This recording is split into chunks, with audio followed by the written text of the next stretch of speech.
I feel like my suffering, my cross is actually generational. I feel like it's been passed down from father to son for generations. It's a lack of connection to my father. Growing up in a home of an alcoholic father really caused some emotional pain for me growing up.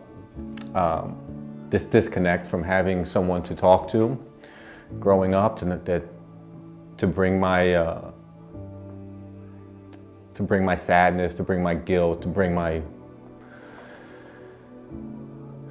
failures in life, to have someone to console me,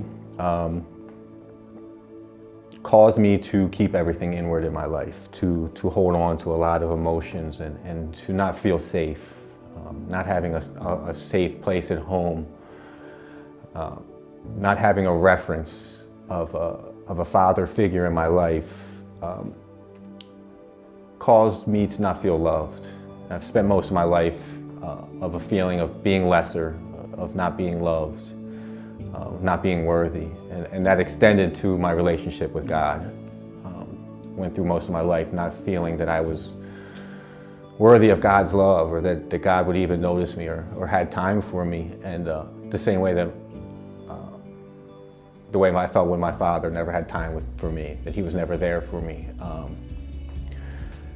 And through my life, I've had to find ways to cope with these feelings and these emotions that I built up over time. And I turned to a life of alcohol and drugs, just like my father. And that's why I say it's a generational cross that's been passed on, that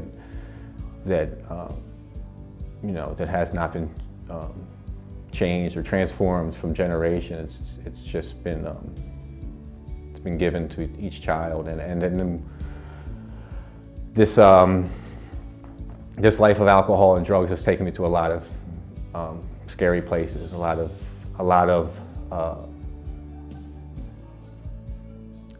bad things I've done, a lot of guilt and shame I carried, and with all the guilt and shame, I stepped farther and farther away from God.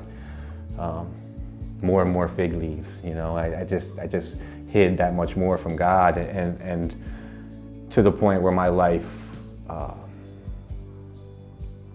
was just darkness and pain. Every day was darkness and pain. Every day I wanted to die. The only way I could think of, the only solution for me in life was death, and the only way that I thought there'd be a merciful God was if he took my life, if I didn't wake up. And every day I woke up, I didn't want to go on. And then one day, through a 12-step program, I started gaining a relationship with God, and there's certain moments that really changed my life. And my first introduction to God came through people and through their love. And then one day, I really feel like Jesus, like looking back, Jesus entered my life, and I felt this overwhelming forgiveness and this relief of all this guilt and shame. And I was able to not have a drink that day. And from that day forward, I've never wanted to have another drink, another use of drugs. And through this process, I've seen Jesus come into my life, and I have a lot of wounds. I have a very hurt little Adam inside my heart who I keep locked up, that I'm afraid to share with people. But especially at the retreat last week, and I find out my dad is passing away, and I sat there in pain and guilt, and Jesus came and really visited me that day. Jesus came in my heart and said, "I see you," and told me, I want this father in my life, and I'm coming to the realization I'm not going to have that earthly father. But Jesus to come into my life that day and say, "Here, you can have mine." It was just a beautiful, beautiful thing, and I'm learning how to deal with these emotions, and so much of it comes from this community, and I'm so grateful for how God has brought me to the Shalom community to bring me peace, and how this peace is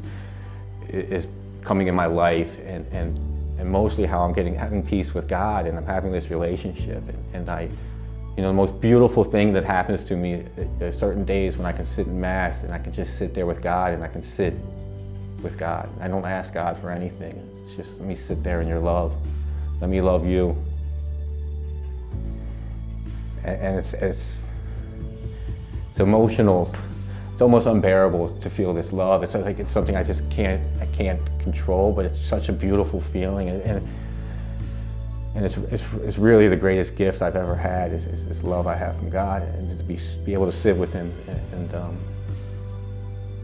I'm so grateful for it, and I'm just so excited of where this path is going. And as I get baptized and I go into this union with Jesus, and I just, if this is where a few months of this journey is taking me, I just really can't wait to see where it goes next.